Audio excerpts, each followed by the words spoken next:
Good morning, everyone. Okay, I know you all have not had your second cup of coffee. I'll try that again. Good morning, everyone.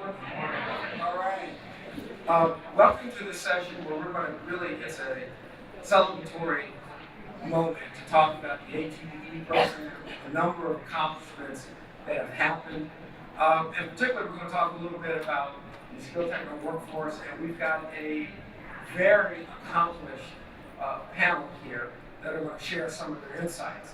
I wanted to talk to you and start off a little bit and talk about the skilled technical workforce, which many of you may have heard about.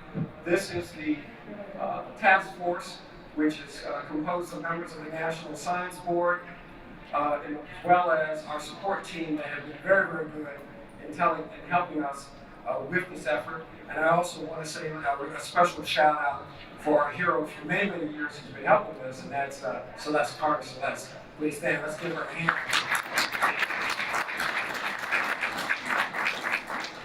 The skilled technical workforce, or AKA, as some of our folks will talk about, we call it blue collar STEM, is looking at those workers who are post-high school or pre-bachelors who have STEM-capable skills who are really adding to our economy in a number of areas. You can think of this in terms of cybersecurity, healthcare, national security, manufacturing, oil and gas. It's been extremely important. It is estimated by many studies, including government agencies, there's upwards of between 6 to 16 million of these workers. They play a critical role in our national economy, and they also play a role in terms of lifelong learning. Once this task force started about a year ago, we have decided to basically go out and ask ourselves, let's hear what people are talking about, because there are not a lot of statistics in this area, but also we found that there was a great need. So the task force has gone out to a number of locations, for example, Louisiana, in terms of the oil and gas country, going up to Detroit, automotive industry. And just to point out in the automotive industry, for example, many of us have heard about the promise of autonomous vehicles. Everywhere you go, you hear about people talking about new ventures in autonomy and autonomous vehicles. And when we went up there, not only did we hear about the technological roadmap, but we also heard about the skill demand, and that at some point in time, what we're going to need is about 1 million workers between now and 2040 in terms of assembling and maintaining these vehicles for full autonomy. However, these 1 million workers are not the same workers that Henry Ford hired back in the early teens and 1920s, because back then there was only 2 things that you needed, and that was a good back and a good alarm clock. Okay, but now going forward, you need a number of sophisticated skills which are extremely important in that area. So we've gone out to a number of areas, talked to a number of associations. I will say, if you're local and very interested in this topic, there's a blue collar STEM conference on November 5th in Baltimore, and obviously this conference here, where I would just say, please go around to a number of the sessions and learn about what's going on. I guess I would say also one form of affirmation was, as we've gone about and talked about this topic of the skilled technical workforce, and talked to many manufacturers, teachers, counselors, and well as the most important people, our students. This has risen to the attention of the White House, such to the point that they've now put together a council for the American worker, which involves a number of stakeholders, including, most importantly, the National Science Foundation, which has kind of been a leader in this area with the ATE program for many, many, many years. And so Director Cordova, who has been a really good advocate for this program and been out there, is now sitting on this with folks from labor and education and people from the industry to talk a little bit more about that. But with that, I think I'm going to stop here, because what we're going to now have is kind of a discussion among some of our ATE recipients here and people who've been very successful in this area, and talk about some of their experiences. So, first of all, I'd like to introduce Hilda Arguelles, who's the Senior Structures Discipline Manager, Pratt and Whitney, in Hartford, Connecticut. James Gannage, I hope I got that right. I did. CEO of Gannage Technology Services in Arroyo, Grande, California. Marlena Jackson, Diversity Talent Partner and Talent Acquisition at Genentech, San Francisco. Barry Patton, Senior Systems Administrator at IHS Markit in Plano, Texas. And then finally, Jeremy Scott, who's our business system analyst, Austin, Texas. And so we're going to start with them because we're going to have questions and a discussion, and then at the end, we'd like to open it up for you. So I'd really like you all to really listen in to what they're going to be talking about. What I'm going to start off is, and Marlena, I'm going to talk to you. What do you feel the skills are needed right now? Earlier on, we met with some students and talked about what skills are needed for this economy. And in some cases, sometimes there's a generational shift. I'm talking about my generation. I'm saying you're all now. Okay, but at least my generation, what are the skills are needed versus what are the skills are needed now? What do you see in terms of the demand for the industry or what they want? Thank you for that question. Thank you for that question. So what many of you don't know is that for about 13 years, I was actually at the bench. So when we asked the question about what are the skills needed to really transition ourselves into the future, being at the bench, being in research for a very long time, I realized, and now as a talent acquisition partner, I realized that the skills that I think that the future needs, I think it's really centers around that whole science space, especially as it relates to the diversity of talent. And so, very often when I was at the bench and I kind of looked around into my own space and realized that there really lacked the diversity of talent. All the work that we do, we realize is really just on the behalf of our patients, right? But it would be great to think about the perspectives, others' perspectives that they play and the important role that they have into the science field. So I would say the skill sets that are needed, and it's maybe not skill sets, it's maybe just more talented individuals going into the science space. And I think that's how to answer that. Like, we need more diverse talent in the sciences, going into research, going into those spaces where that talent is really missing. Hilda, I've got a question to follow up on that. In this skilled technical work phase and in the ATE program, can you talk about a little bit of your successes, but also what are the challenges you face, particularly in minority communities, when students are saying, hey, well, there are options to go into trade spaces and 2-year schools versus a 4-year degree. And of course, when I came along, my mom said, look, we're going to go to college. I don't want to hear about you being a plumber or anything like that. But how do you have that conversation? Because I think things are a little different than when I came along. And I would agree with you. My mom also had the same. You started with a 2-year program, but it was a pathway to a 4-year engineering degree. So I completed my 2 years at Thomas's for engineering. Then I transferred all of those credits, and I continued to my engineering career and obtain an engineering degree in composite polymers. But it was that same push of the 4 years, what you need to get you there. And it was what I needed to get me into a company like Pratt, who's 4-year degree, starting engineers, and I started as a manufacturing engineer. But it's not the only path to a successful technical career.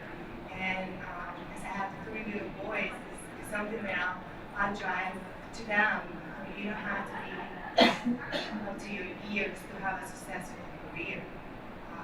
A lot of these technical degrees will get you a very good paying job, and a solid base on which you continue to build on. There's a lot of companies who continue to pay for your education, so you get your start there with a 3-year degree, and then you continue to build on that same technical base. And in branch out, I started in operations, supporting manufacturing, and now I support an engineering team doing structure analysis, which is like doing engineering homework every day. And I never thought I would get there because I started with a very applied mechanical background. But I moved into the theoretical over the years. So how you start is not always how you end, but it's a great start. Yeah. Jeremy, following, what advice would you give the students? And also where I talked about, your mom probably was like my mom, okay? Very, very, very disciplined, hard focused. But now students have a lot of options in front of them. How would you talk to your ATE students today in terms of career advice and your experience? Well, I would probably tag along what Hilda was saying, but add to that. I think a lot of times, and also what Marlena was saying, but I think a lot of times we just don't know. We get to that point where you're trying to test the waters. You're trying to see exactly what is it that I want to do.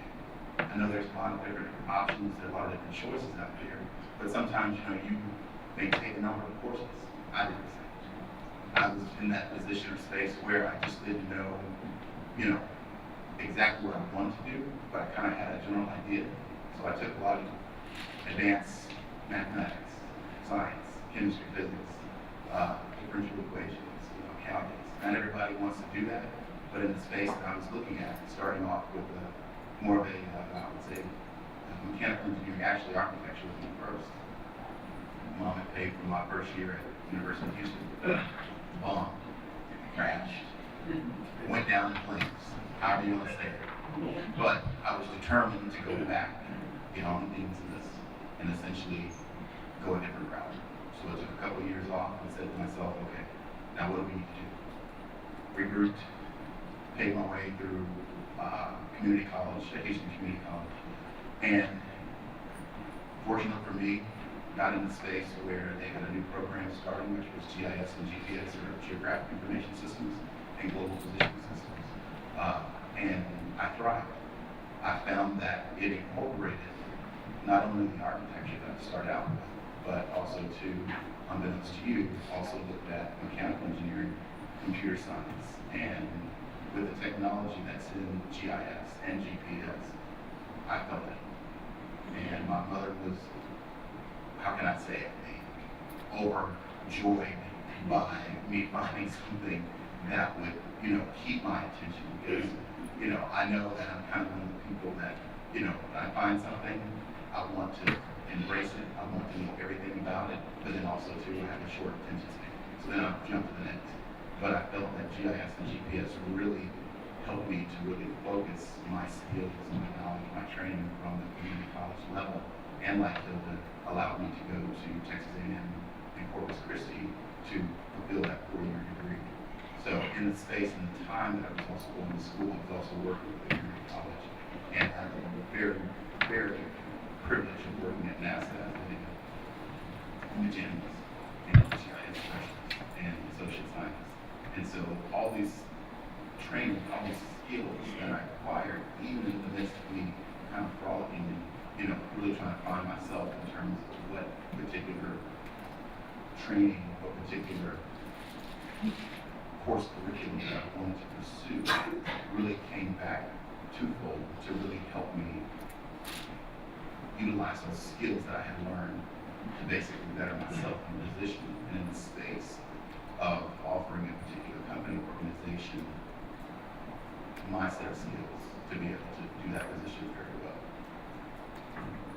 well. Mary, I want to ask you a question, because we heard a lot from the students this morning.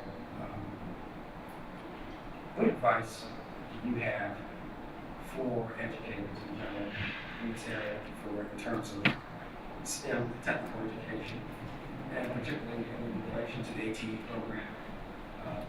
If you had to blank slate and you had to put it out there and say, hey, look, this is how we're going to fulfill those needs, what would you do if you were talking to the Secretary of Education, or if you were talking to the local board of education? Honestly, with my program, we had a lot of instructors that were still in there, and that helped tremendously. Having that real world experience, them being able to apply what they were teaching me to what they're doing in their everyday lives, what they're doing in their jobs, so I'd understand what I would be experiencing. Being able to have that experience so that it wasn't just abstract and reading it on a piece of paper, or understanding the application of it especially with networking, technology, the way it's always changing, so I can understand, yeah, the book might teach you to do it this way, but once you get out there, you're gonna actually have to do it this way. It's gonna be a little bit different. So being able to have that true experience from the educator, tremendous help. Okay. James, got a question for you though. As your career progressed, and particularly because we have a large number of young folks out here, as well as educators and counselors, advice to carry forward from your experience with the ATE program, and also from where you sit at the manager point, what do you also hear what the industry is looking for in terms of this skill set? All right. So yeah, I got into my program at a really young age of about 15 or 16, which is pretty uncommon. Going back to what Jeremy was saying about his mom, my mom was just, basically set me on a path. And I think that, where I started out and where I am now, I got a lot of the tools that I needed to be successful in my current situation from the program in ATE. They taught me a lot about how to overcome obstacles and how to find out what you need to know to solve a problem. Not necessarily all problems, But I actually went through a robotics program, and now I work in the communications and IT industry. So it's kind of a lot different, but I'm kind of a self-made man in a sense that a lot of those core things that I was learned, that I learned and was taught, was all like keystone information that allowed me to teach myself new skills. And I think that that's really an important thing that we got out of that program, is how to transition everything you learn and take that and to make that yours and an identity of where you're going. I went through the program 20 years ago or something like that. So it's all these things have become part of who I am, and not necessarily something that I learned and forgot. So they are ingrained in that. But yeah, so I would just absorb the learning process and remember that what you're going through, or the program, the field that you start out in, isn't necessarily always the thing you end up having a career in. And keeping your options open and thinking, just because I'm in this class learning some programming, or I'm in this class learning electronics, I use every single bit of the information that I learned in my robotics program. I still use it to this day, because it's part of who I am. And these tools that I've learned these tools that I use to overcome problems in my business as day to day, and the ability to do a lot of stuff. So hope I answered your question. Well, you don't get off the hook.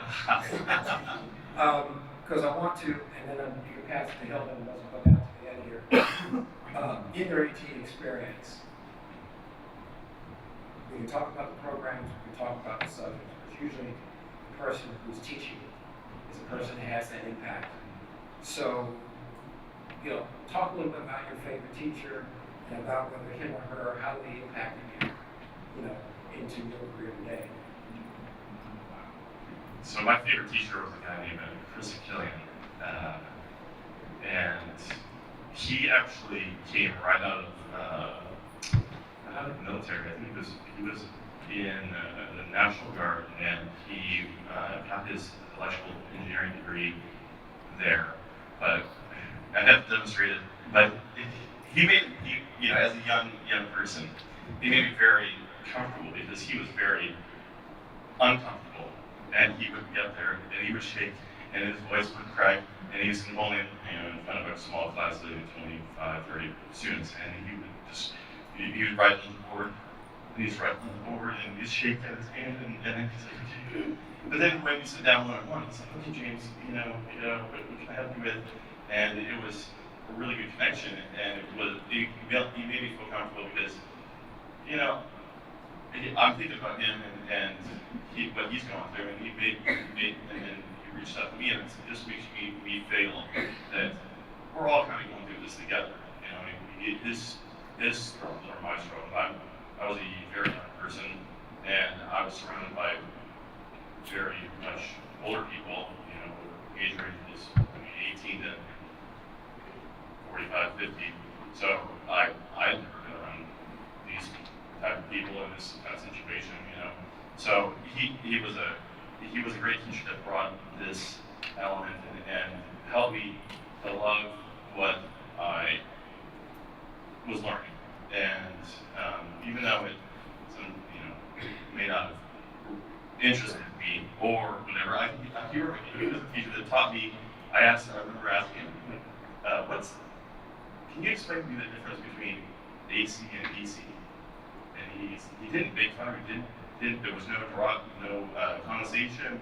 He's like, okay, AC is alternating current and DC is direct current. And I'm like, oh, okay. Wow. I mean, but I felt like embarrassed to ask that because we're in electronics courses and I should know this. It's pretty basic stuff. But he's up there. Okay, so DC's. What do you mean by 12 volts DC? But he explained everything, and it was never condescending, never derogatory, and it made me feel very comfortable. So, how about you? Take it away, Hilda. By the way, you can stand if you want. Okay. I'm not very comfortable. So, as a young person, graduating from high school, now we having a clear path of what I wanted to do. And I wanted to get an education. I didn't know exactly what I wanted to do. I went to a community college. It was my way to kind of discover what I was really strong at, or were my strong skills. There, I discovered there was math and science, and that led me to a path of engineering. Then it was Dr. Karen Burge, and she's right here, who brought me actually to a conference like this like 2 years ago, as part of the program, who showed me that there are many possibilities within the technology field that are not only good pay, but they're great opportunities for females. And that kind of led me to then start taking engineering more serious. I didn't think engineering was a possibility for me. I don't know if it's part of the growing up, and sometimes we tell little girls, well, you can teach math. Yeah, I can do the math. I can teach it, but I can make more money as an engineer as well. So it was that realization that we had a strong female teaching this class who was in the technical field, and why can I do the same? So for that reason, she's the reason why I'm back here. Yeah. I'll thank her, and I thank the fact that there's programs out there for students that I'm still trying to discover which path they want to go. Students that sometimes come from school districts where math and science maybe are not as strong as other school districts. These programs allow you to catch up and excel and go beyond what you ever thought was possible. Because it does it in a small group in a safe area with teachers that really care. You're not lost in a big 40-year school with a lot of other distractions.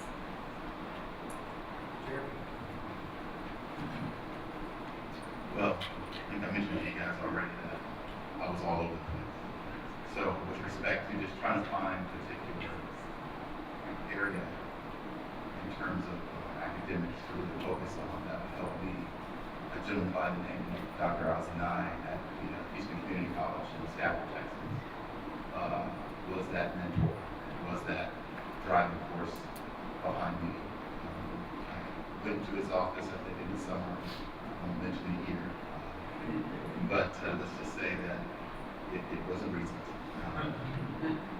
So, with that kind of background, as I mentioned before, with the, interest in architecture, interest in mechanical engineering, interest in computer science or computer engineering, it really kind of humbled me to go and speak to this gentleman who I just happened to be taking a geography class. And one of his cohorts, Dr. Russell, Ken Russell, who's also part of the GIS and GPS program there in Stafford. I guess for some reason, I don't know why, I just stood out, but kind of asked me to say mine after class. So we were just talking, and he said, "You look like you're out. Am I bored? What's going on?" I said, "Bored." You're doing great in class. We just, start there. He said, you look like you're just disengaged." I said, "Well, why do you say that?" He's like, "Because," I said, "Well, let me stop it real quick," because I said, I understand what you're saying. I said, once I've completed the subject or the assignment, I move on. I'm looking at another class and doing something else. So I said, "Forgive me, I apologize," whatever the case is. But I said, you're not the problem." I said, "It's me." I said, "My attention span is very short, and I like to know the subject, and I like to move on to other things and spend the time a little bit better and with purpose." So he said, "Okay, I don't know what your intentions are after you finish community college, but I would like you to go and visit a colleague of mine who's over our GIS GPS program." So, kind of like James, I said, "What's that about?" He said, "Just go talk to Dr. Nine." I said, "Okay." Told him where the building is, gave me the address, et cetera, et cetera. And I said, "Okay, this will be interesting." I said, "I'm thinking geography, I'm thinking geology, something along those lines." And so I said, "But you know what, let's keep it open mind." I said, "It's nothing to do with mechanical engineering, nothing to do with architecture, nothing to do with computer science, et cetera." I said, "But I'm going to give it a chance." I went to speak with Dr. Nine, and it was like a light switch. I mean, everything that I had talked about, everything I had discussed, everything that I felt that I wanted to do was comprised within that GIS and GPS class. It made me feel like I was part of the program. And I'm not just saying in the sense of just how he greeted me, but offering me the opportunity to work. And this was a ground floor opportunity because the program was just getting started that summer. And I can't tell you how much that meant to me in terms of him not only having the confidence and seeing that in me and instilling that, but also to giving me the opportunity to show and display those skills.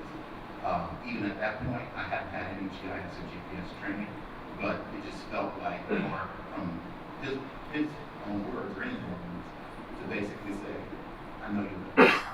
And just that little confidence giving me an opportunity to grow with him and the program and really to thrive. And I will say that in my first class of group of students that were also in there with us from industry, I know a couple of students who were younger coming out of the high school program, but really it was just that diversity of our first class.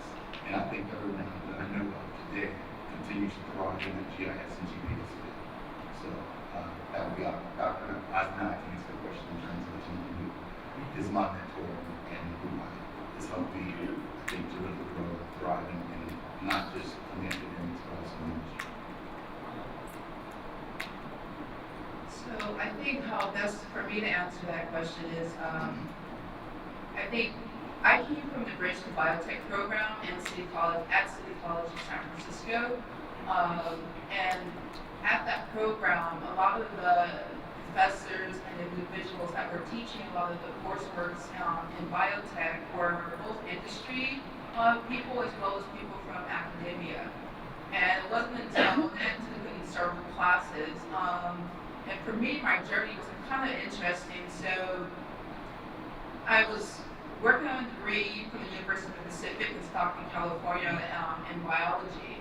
And then once I got back to the Bay Area, I realized that there were some things that I was lacking in terms of like how do I apply this biology degree and transfer it into an industry job, and that was where I was struggling, right? So it took several years before I found the Rich Biotech program, and it was really only because of that program that I really met some industry people who were actually already working at the company that I was trying to actually apply to.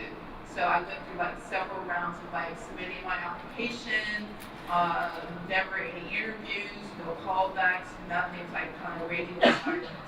And so I took a few classes through the Rich Biotech program at City College, and I met this fantastic individual by the name of Joanne Hongo. Joanne Hongo happened to be a hiring manager at this drug discovery company called Genentech. And one day after class, kind of similar to what Jeremy was saying, one day after class she says, you know, Marlena, would you be interested in coming to work at Genentech? And I said, absolutely. That's a place that I've been trying to actually get my foot in the door for many years. And she said, well, let's take a look at your resume. So we actually spent like a couple of months just going through a couple of iterations of me editing my resume, sending it back to her, and we went through this kind of like several times before we landed on a resume that she felt like, okay, Marlena, this is the resume I think that really highlights you in the best possible way. And she said, well, would you mind me forwarding your resume to another hiring manager? So I said, absolutely. And fast forward, I've been at the company ever since. And so I guess what I want to say to the students out there, that what we need in our lives very often, at every age and at every level, is mentorship and sponsorship. So let me explain what that means.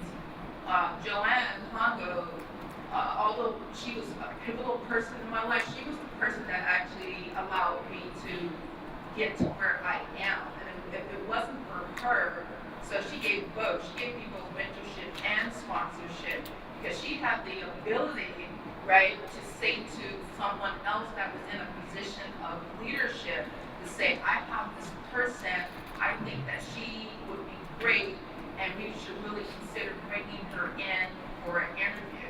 The rest was up to me, right? So, and that happened. And if it wasn't for her having that, and if it wasn't for us building a relationship, first we built that relationship, and her, that mentoring was what really allowed me, and then that sponsorship, and she was able to take my resume and just give it to someone else, and then say to that person that this is a person that we should really seriously look at. And I think as we're going through life, and even as we think about how do we get to the next level, it does require a level of sponsorship for someone even higher than ourselves to say, I think you should take a look at this person. And so I think as my takeaway right now, I'm going to say that for students in the room, build your network, right? Build it authentically, right? So when I say build your network, I mean build relationships with people, and do that very well, and do that in a very sincere way, because I think at the end of the day, those relationships that you build right now, and even into the future, you don't know when you're going to come back to those, and those are the people that are going to not only bring you up, but they're going to have the ability to really put you into the position that you want, because you guys are already doing the hard work, right? And so I say build your relationships and do them very well, and do them in a very authentic way. And to this day, Joanne and I are actually, we're really good friends. She's here today. She's not in this room, but she's here, and we still have this relationship where we can call, I can call her and talk about anything. I can shoot things by her when things get challenging. And so that's what we call building a true relationship with someone. And I think you'll find that it's important to have people in your life at many stages, at any age that you are. And even now, it's like, okay, who's going to be my sponsor when we get to the next level where I see myself being, right? So we need to always be thinking about those wonderful people that we have in our life and do it in a way that is meaningful. I've got several people at the college I went to, Collin County Community College. The technical programs were really small number of teachers. And so you got to know them really well because they would teach multiple classes you had. The first class I had there was a Network Plus class, and the instructor was Barbara Taylor. She told us one day, if you want extra credit, go to this session. It's about a new program we're having. The school for a degree. You might be interested. And at the time I was just doing a computer administration, didn't really know exactly where computers wanted to go. And I was like, free credit, extra credit, might as well do it, can't hurt. And I went there, it was for their convergence technology program, which was a more specialized computer networking program they had. And fell in love. And I thanked her profusely afterwards, because I actually knew where I wanted to go now. And then later on, I had more classes with her, and then another instructor named Jeff Palmer. He used to tell us, don't put so much stock in passing the certification exam. He said, I know people that have been in the industry 20, 30 years, and they can't pass them. He said, the answers they're looking for are going to be in the book. But when it gets down to it, when you're doing your job, you may not be doing it exactly the way like Microsoft expects you to do it, or Cisco expects you to do it. You have to figure out the best way for your environment and for what you can do. It's like, you have people do that, don't worry about the certification exams. They're not the end-all be-all. You just need the experience and training. And then the sponsorship, Amber Healer. She was the principal investigator for the ATE program in my school with convergence technology. And she's been, over the years, a force of nature. She got me a job at the school part-time while I was going to school, which tremendously helped because I was a single parent, and gave me more experience and did more networking through that. Then my last semester's school, she got me a scholarship to pay for that last semester, helped pay for the schooling and the books. They brought in a bunch of employers in the area looking for students to hire, and got my first job because she brought those employers and looking for people. At this point nowadays, it's been 11 years since I've been out of the program. If she asked me, can you do something, I do it. You know, it's because it's just helped me so much, and I know that she's continuing to help others. And anything I can do to help her pay her back for what the program has done for me, I will have to do. You know, at this point in time, we've all had mentors and sponsors. I wasn't in the ATE program, but I had a sponsor. His name was Rocco Vanilla. His name was, we called him Rock in high school. And he was actually only a few years older than all of us. But what he would do is, because the school I went to was mostly known for sports, but they had a lot in terms of academics, was the fact that he would say, well, when we go to the football games, we'll come up with some different type of cheers. So instead of saying rah, rah, rah, we'll say Avogadro's number, mole, mole, mole. And so he kind of weaved that into the culture that we had at the time. Because where I went at the time, people didn't expect folks to go into technical fields or even advance beyond college. So I'm going to take a little time at this moment because I heard some acknowledgments from some people in this room as well as people not in this room. If you could just stand, and even for the people out here, let's just take a moment to applaud those mentors and sponsors for all of us here.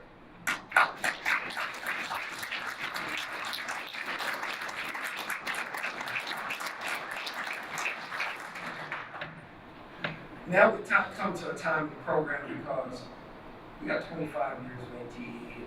I hope it lasts another 125 years with this subsequent increase in budget accordingly. I can say that. But we're going to open it up to you at this moment since we are pressed for time. And I want to make sure we have some time for some rich questions or comments that we've heard from our panelists today, as well as questions you have from the panelists. So I'll open that up. I don't know if we have mics going around, but if you can, or we can get one around. If you can just raise your hand, we'll come to you real fast. We have a question here.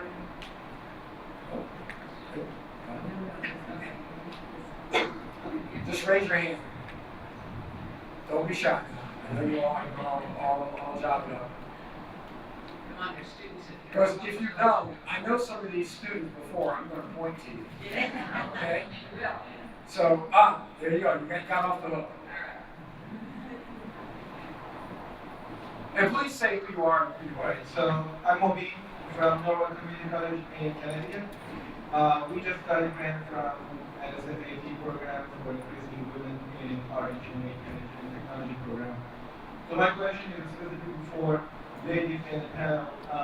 If any of you guys can comment about, if you want to mention one thing that helped you persevere and be successful in your career, what would that be? Hilda, I'm gonna give that to you first. Can you repeat the question? Can you repeat the question? Yeah. If you can mention one thing about how you were successful in your career, in your education, what would that be? They have an 18 program, pardon.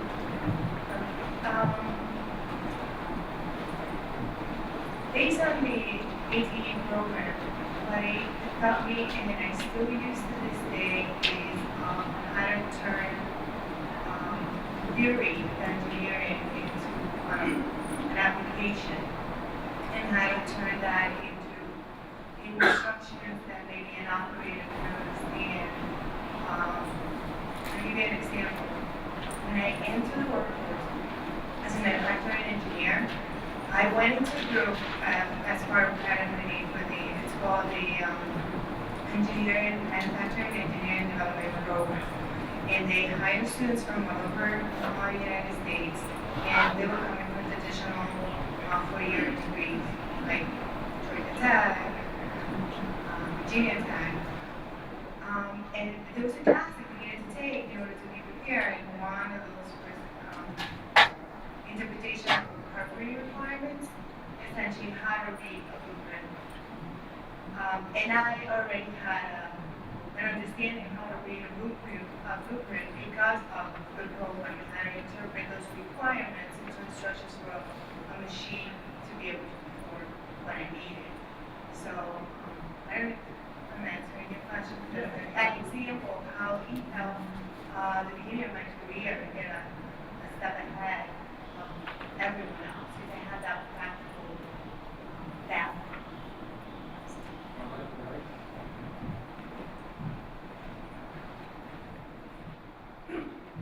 That's a great question. So what I would say is that when you look to recruit women into your program, I would say that you should probably try to meet them where they are and bring in the diversity of women and make sure that your instructors and your facilitators and leaders are also represented with women.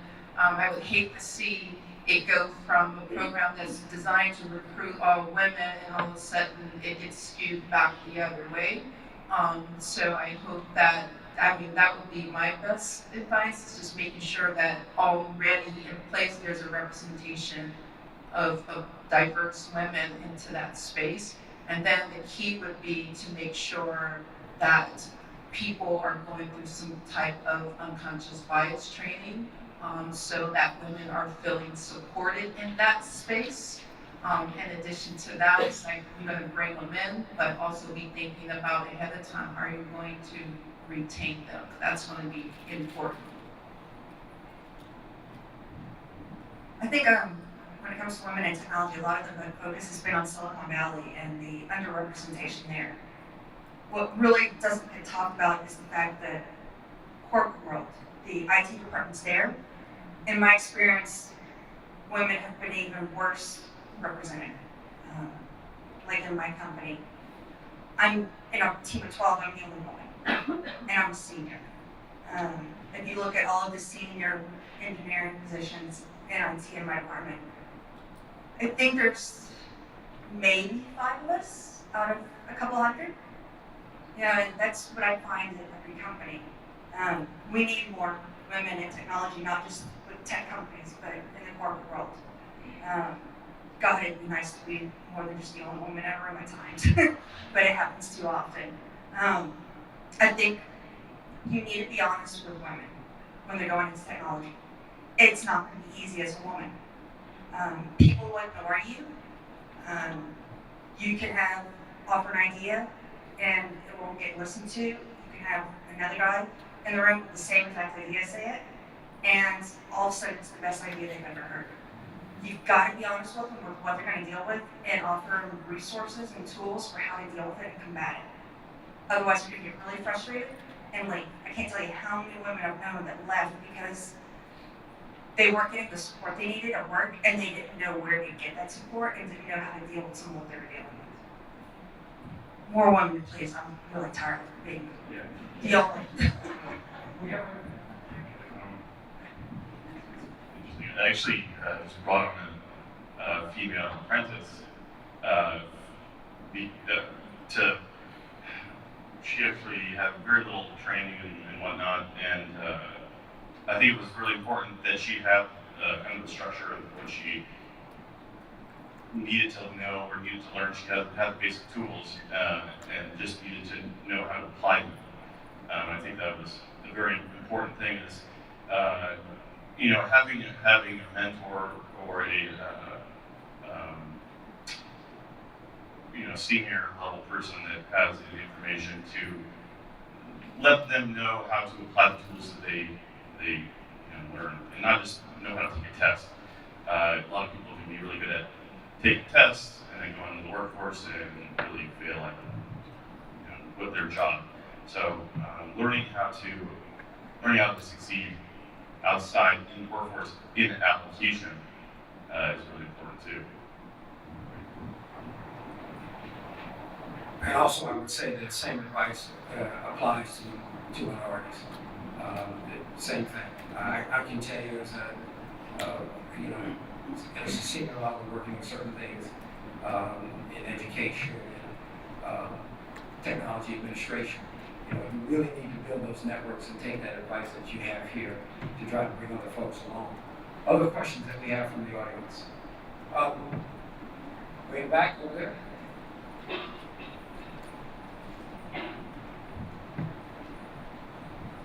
We need more mics.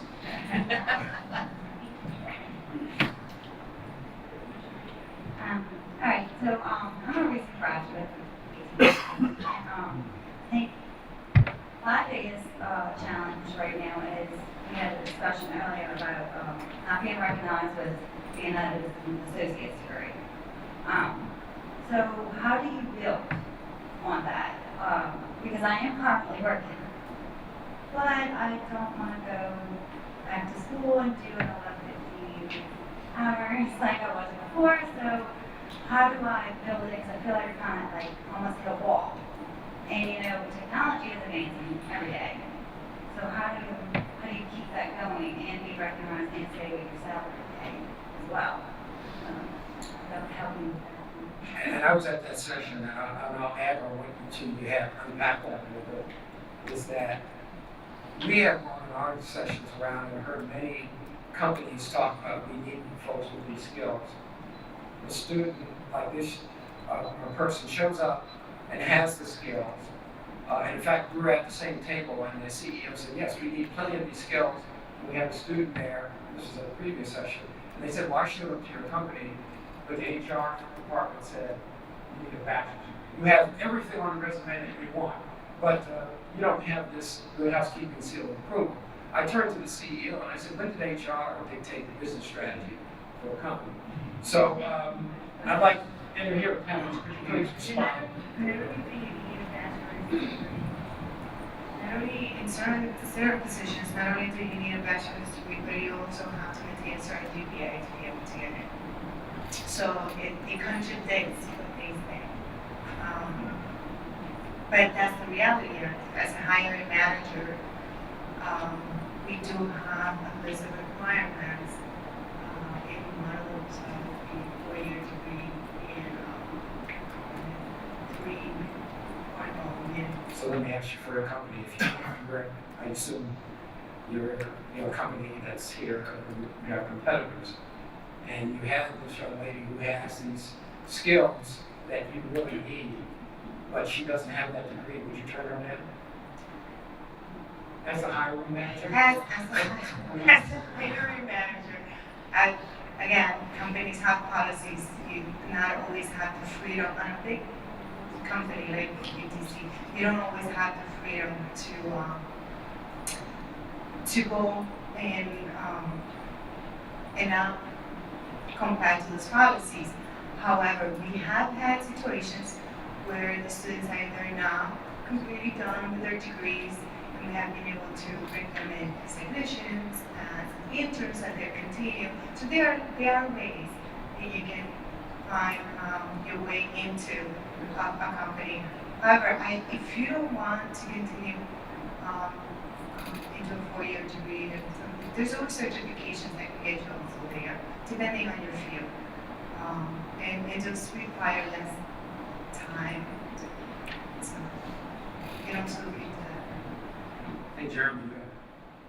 Oh, most definitely. Let me just say that it just depends. And to try to speak towards your question with a relevant answer, I would say that I would dare say I have first-hand experience of what you're speaking of. Coming through a second, type of 2-year degree and really trying to find, again, that space, because again, what are we going to school for? What are we aspiring to be with respect to, our education? And we hope that that directly translates into a position that we see or we think at least applies towards those things, and that we can apply that academia directly into the workplace or to industry. And from a 2-year standpoint, I think a lot of times we get so caught up in the space where if it's not about the pay, it's about how much experience do we have coming into that position. And a lot of times I think we either have more self-limitations imposed on us as individuals that we simply talk ourselves out of that position. Oh, I don't have the skills. Oh, I don't have the experience. No, apply for it. You never know exactly what the other person has or doesn't have that you may have. Whether it's once you get yourself in front of the position or in the position of that hiring manager, you can talk, you can speak, and the intelligence that you exude in terms of in front of that hiring manager is going to come out. They are not going to limit you, at least in my position, where you're going to say, oh, you know what, but you got that 2-year degree. You almost had it. No. Let them see, expose yourself, apply for the positions. I don't care if you haven't finished that 2-year degree. If you feel you've got a number of years of experience, they are applicable to the position, go for it. The 4-year degree only means that you have more book knowledge, hours in the classroom that essentially give you a piece of paper that says you have a bachelor's of science, a bachelor's of applied science, whatever. Business administration, I don't care. Even with an MBA, even with a doctorate, a lot of times I have friends who have the highest level of education and they still can't find a job. So to have a 2-year degree does not, to me, put any limitations on any positions that I'm going to apply for. And what I would say in addition to that is, don't just stop with the 2-year. There are certificate programs. Once you get on the job, see if the job actually has, what do they call it now, tuition reimbursement that will allow you to further your education. But again, you showing that drive, that desire to come to that position and knock it out of the park, you are going to kind of set the tone. You're going to kind of set the, I would say, the kind of pace and space for the individuals to follow you. Because if they see that, oh my gosh, what pool of resources have we been overlooking from this 2-year college or degree program, that we could have had a number of students be employed in our job and allow them to work through that. Because now when you see various job positions, they're looking for not only a 2-year degree, but they're looking for that additional experience that you bring to the table. So you can have either OJT or on-the-job experience that you can work towards that are the equivalent to that 4-year degree or even a master's. But then at the same time, what does that do? What does that equate to dollar-wise? Because I'm sure all of us are in here, trying to think, what positions, whether it's Silicon Valley, whether it's oil and gas, whether it's, you know, AI or artificial intelligence, whether it's autonomous vehicles, whatever that space is, a place that's, the money's there, trust me. But it's just, which one of those are you going to pick as your avenue to basically position or better position yourself to be hired by a company? If not, like James, start your own company. I'll be really short. So to answer that question, I would say right on the associate's degree. The next part of that would be that's not satisfying to you because you're saying now they're asking for more education in order for me to land that perfect job. And I would almost say the work around that is to take that associate's degree with all of your skill sets and land an internship in the area that you are interested in and excited about. Because very often what can happen is that that company can really see that you are really valuable and perhaps that internship can turn into a full-time position. So I would almost go along that route, especially if you're saying that I don't want any more education for now. This is where I am. So where I am is like, well, how do I land a job that will get me to where I want to be or doing at least what I would like to do? And I would say, you know, look for those internship positions that can very often lead to full-time positions because now the employer really sees your value, right? They brought you in for skill sets and now they're seeing like, wow, okay, guess what? We might have a full-time position for you. Would you be interested? And I would say use that as a potential pathway into a position that you desire. Mary, would you like to have the last word on that? Just for closing out. I only have my associate's degree, and I have no desire for any more formal training because I frankly don't have time. And really, I found that I had to apply for jobs that I didn't have every single qualification they asked for, or every bit of experience they asked for, but I had most of it. And what I didn't have before the interview, I would start studying and reading up and find what information I could so that when I went to the interview, the parts that they asked me about that I didn't have the experience, but I could talk to them about it and say, look, I don't have it, but this is what I've learned so far, I want to continue more. And usually just the fact that I had that resolve to prepare myself and know about it before I got to it, that would impress them. That it would show that when I got in a position, I would be continuing to learn more and would be a self-starter. They wouldn't have to prod me along and I'd be interested in learning new things. I take classes here and there that are like global knowledge and edx.org and some other stuff because everything's constantly changing, but at this point, I don't need a bachelor's degree with my experience. I've got more than enough experience to make up for not having a 4-year degree. I have no desire anyway. I'm just fine. If I wanted to go to management, yeah, I'd have to, but I'm not management. I'll just lay on that note that nearby here there's the National Security Agency, which is involved in cryptology, cybersecurity. 40% of their workforce are people who do not have bachelor's degrees but are some of the world's experts in cybersecurity and cryptology. We've come to the end, but if you want to make your question real quick, we'll take it. I just wanted to say, I'm almost retiring. I came up in the male-dominated profession of accounting. You may say, what's that got to do with it? Still a woman who succeeded in a male-dominated society. When you talk about mentors and sponsors, you can have negative people along those lines too. I have 2 technical college certificates and 2 bachelor's degrees. And I was in a position where I had nearly 15 years of accounting experience. I applied for a promotion. I did not get it. And when I asked the hiring manager why, he said, because you don't have a bachelor's degree in accounting. And I said, but I have all of this experience. And he said, well, here's the thing. I don't know what your experience represents. When it's on your resume and you say you did this and you did that, I don't know exactly what that is. But when you say you took accounting 2 202 or accounting 203.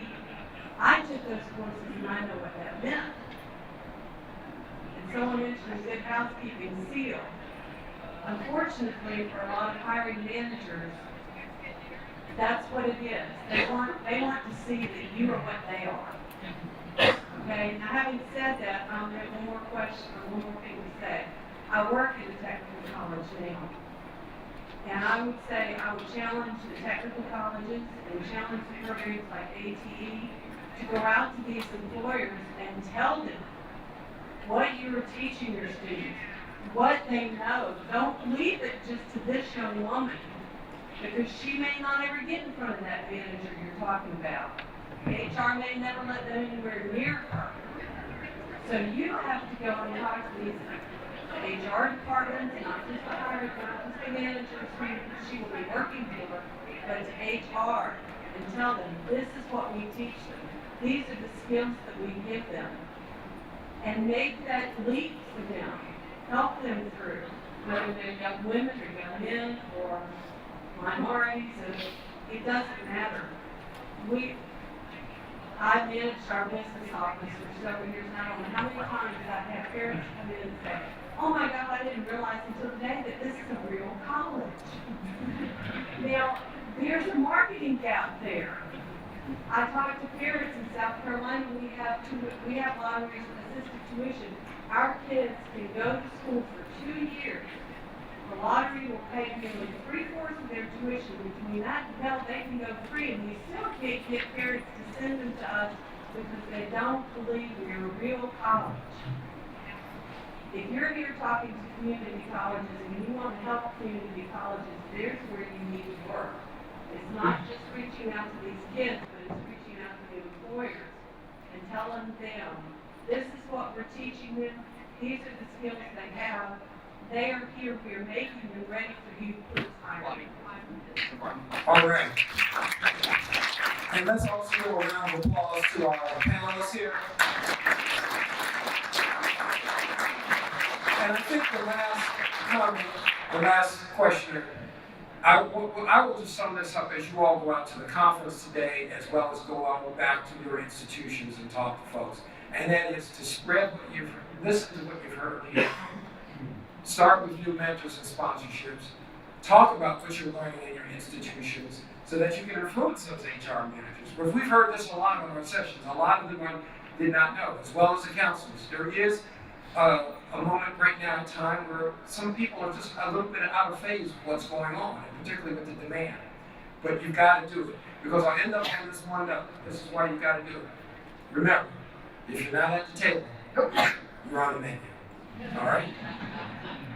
So if you don't get out there and talk and spread the gospel and talk about your stories, talk about the challenges, talk about, yes, community college is a real college. Okay, and in fact, in South Carolina, they're part of the system of technical colleges. Okay? And so get out there, and in the meantime, enjoy the rest of the conference and stay in touch. Thank you very much.